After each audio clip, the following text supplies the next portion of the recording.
তো রিসেন্টলি বহু প্রতীক্ষিত বন্দে ভারত মেট্রোর কিছু ঝলক আমরা দেখতে পেলাম। গত 30শে এপ্রিল আরসিএফ কাপুরথালার ফ্যাক্টরি থেকে এই বন্দে মেট্রোর প্রথম একটা ইউনিটকে রোল আউট করা হয়েছে, যেটা রিসেন্টলি আরডিএসও দ্বারা ট্রায়াল রান হবে।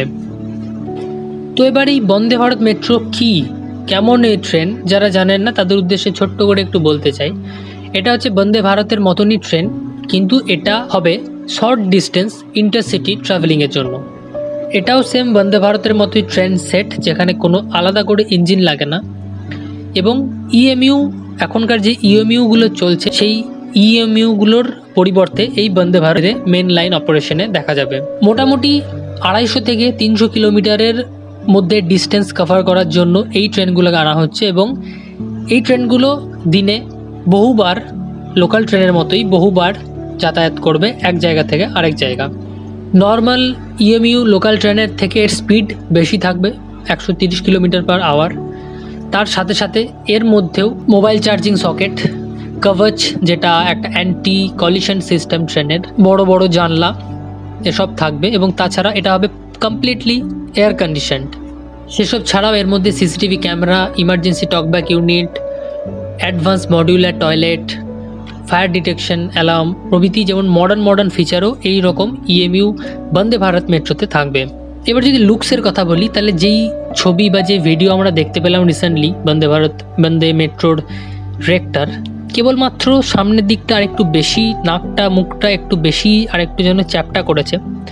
এবং যদি দরজার দিকে লক্ষ্য করেন তাহলে দেখবেন নর্মাল মেট্রো যেমন দরজা হয় সেরকম স্টাইলের দরজা এই বন্দে ভারত মেট্রোতে থাকবে। যতদূর যা জানা যাচ্ছে বড় বড় রেল ফ্যানদের কাছ থেকে, যে এই বন্দে ভারত মেট্রো চলার পর যখন একটা লাইনে অধিকাংশ, একটা দুটো নয়, একটা লাইনে যখন অধিক সংখ্যক একাধিক যখন এই বন্দে মেট্রো চলবে, তখন মেল এক্সপ্রেস ট্রেনগুলোর ওপর হয়তো ভিড় একটু কমবে এটার জন্য।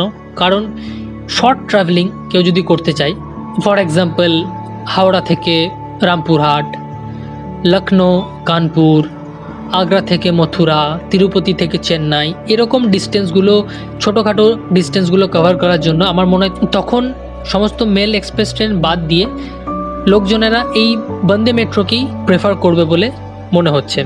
এবং যদি ভাড়ার কথা বলা হয়, তাহলে যা শোনা যাচ্ছে এদিক সেদিক থেকে, যে নর্মাল ইএমইউ যেমন আলাদা সেপারেট একটা ক্যাটাগরির ভাড়া থাকে, ভাড়া সিস্টেম, মেল এক্সপ্রেসের জন্য আলাদা একটা ফেয়ার ক্যাটাগরি থাকে, সুপারফাস্টের জন্য আলাদা একটা ফেয়ার ক্যাটাগরি থাকে। সেরকম ধরে নেওয়া হচ্ছে এটাই, যে বন্দে ভারত মেট্রোর জন্য কোনো আলাদা একটা ফেয়ার ক্যাটাগরি তৈরি করা হবে, যেটা হয়তো ইএমইউর লোকাল ট্রেনের যা ভাড়া তার সমান হবে, বা হয়তো কিছুটা একটু হয়তো বেশি হতে পারে, কারণ যেহেতু পুরোটাই এয়ার কন্ডিশনড লোকাল ট্রেন টাইপের হতে চলেছে। তো এই ছিল কিছু আপডেট এই বন্দে ভারত মেট্রোর ওপর। আপনারাও যদি এর বাইরে কিছু আপডেটস পান বন্দে ভারত মেট্রোর, আমার ভিডিওর নিচে ডেফিনেটলি কমেন্ট করবেন, ভিডিওটাকে লাইক করবেন, শেয়ার করবেন, এবং আমার চ্যানেলে নতুন এসে থাকলে চ্যানেলটাকে সাবস্ক্রাইব করবেন। এরকম train related, travel related, train journey related video নিয়ে আমি এই চ্যানেলে আপলোড করি, তো পাশে থাকবেন। এবং আপনারা কি এই বন্দে ভারত মেট্রোর জন্য এক্সাইটেড? যদি হন সেটাও কমেন্টে ডেফিনেটলি জানাবেন। তো দেখা যাক এই বন্দে ভারত মেট্রো কবে আসে, মেন লাইন অপারেশন কবে শুরু হয়। সেসবের আগে আজকের মতো এই ভিডিওতে এতটাই। দেখা হচ্ছে পরের অন্য কোনো ভিডিওতে।